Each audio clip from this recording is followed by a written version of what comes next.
Hey, don't click away. Hang on now. Give me a few minutes.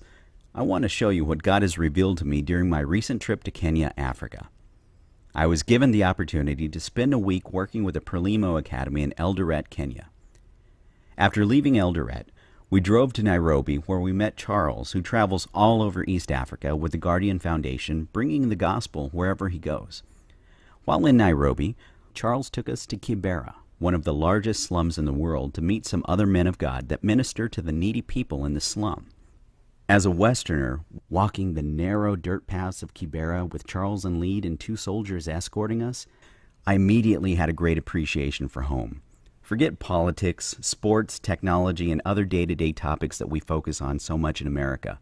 These mean nothing here in the slum, and pale in comparison to the needs of the children here. I remember praying as we walked. Father, these kids may have never been outside the slum, and this is it. This is life as they know it, and this is as good as it gets. My heart was heavy.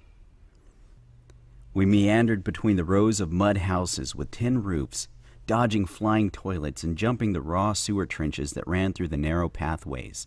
The sights, sounds, and smells of farm animals, filth, food cooking, coal burning, and sewage were overwhelming to the senses. I saw so many children, and children raising children.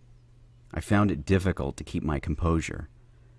Part of me wanted to sit and hold them all tightly, while another part of me wanted to know how it could ever get to this point. How could any people anywhere live this way and it become acceptable? After an hour or so of walking in the slum, we were introduced to Job, Nicodemus, and Vincent.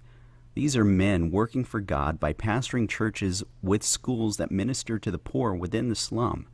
These pastors and their families live in the slum by choice, because they believe God wants them there so that they can be effective in their ministry. God opens doors for us, but sometimes we don't see the door. Or we do, but we don't go through it to see what God's will is for us. I believe that God gave me the opportunity to go to Kenya, to look at a school, and then opened a door for me to walk through with Charles and the ministry team in Kibera. Would you also like to support the efforts of Christians in Eastern Africa as they minister to children, many of whom are homeless, living in the slums and on the streets? Anything helps. Even $1 a day can feed a family. In a second, I'll show you the web address where you can donate.